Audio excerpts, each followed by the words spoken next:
we're going to talk about church, and I know that that's a difficult topic for a lot of people, but I think it really does need to change because church is pretty irrelevant in modern times.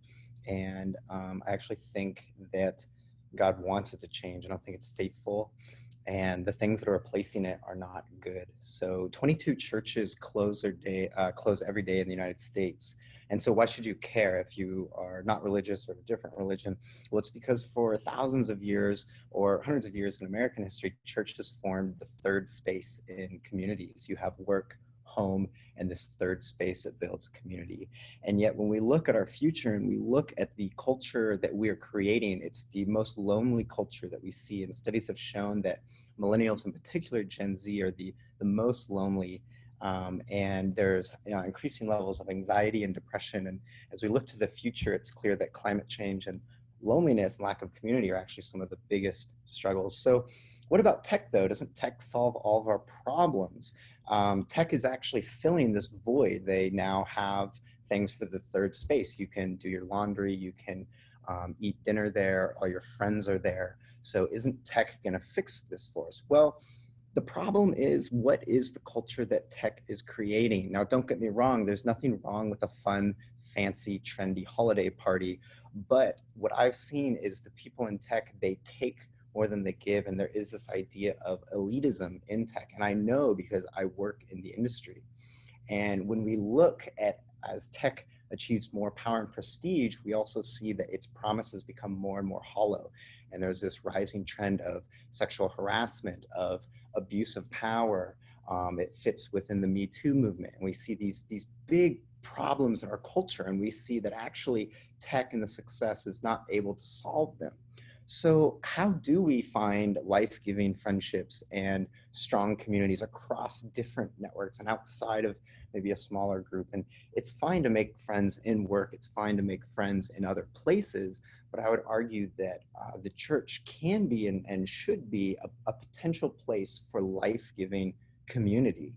And so how might the church do this? How might the church change from something that feels irrelevant to actually something that feels really full of life? Well, actually, I think Apple, surprisingly enough, has an interesting potential. And I'm going to share an experience that I had in an Apple store that expresses that.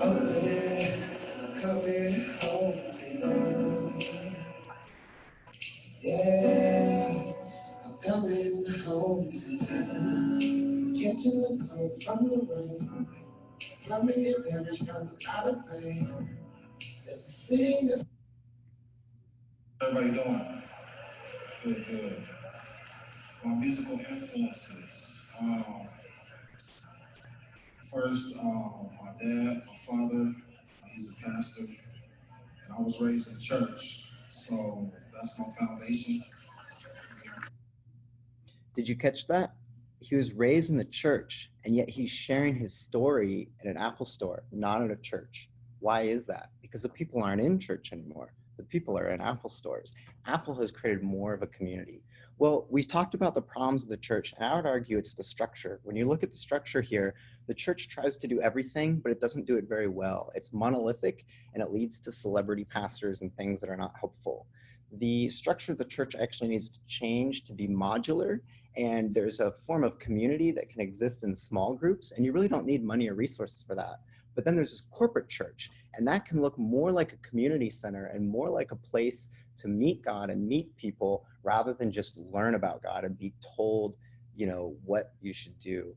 As we talk about this, I just wanted to pause for a moment, and these are lyrics from a song by a band called Streetlight Manifesto, and I think they're really powerful because they remind us that we've all been lonely. Like everyone here, I'm sure, has been lonely. And again, if the church is just another cool kids club, another elite tech thing, that won't work. The church really needs to be for the outcasts. And so this is actually a community center that I was a part of in a church. And this is why we can't leave this to Apple. We can't leave this to tech companies, but we need to step in because those tech companies will always be trying to sell you something.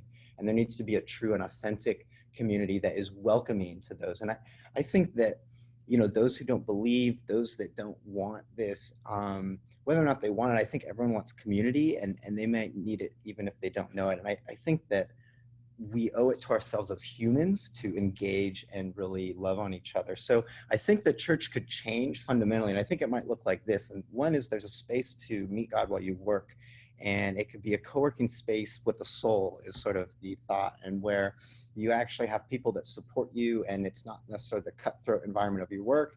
So you may somehow go to that other space to get different perspectives. You can also have thoughtful conversations, and there's nothing wrong with a little drink that can help the conversations. But what if a bar was known for insightful conversations rather than just rowdy partying, right? And what if we change and we have conversation starters and we change the narrative of what it is to engage?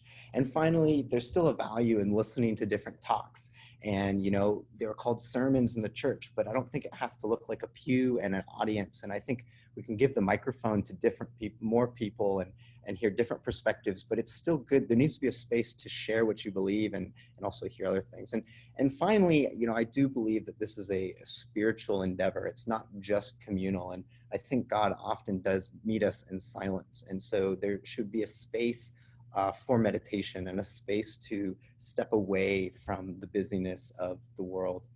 And I just want to leave with this thought that, there's really no love like a parent for their new child. And this is a friend of mine and his daughter. And so there are a lot of Bible verses. I'm actually in seminary also, and there's a lot of Bible verses, but this is really the only one I think that matters, that if you have love for one another, that's what Jesus is saying, is that's how you know. And so I just want to leave that sort of hope for a different way to do church. Douglas, well done, man. Really well done. I mean, excellent presentation. I think your delivery is really, really solid. I mean, it's extremely thought-provoking. I think Amiko said it in the chat. It's not an easy topic to discuss, right? You don't know who your audience, what they believe or what they want to believe. Sometimes that can, it impacts people differently. So I think you did a really nice job. Thank you.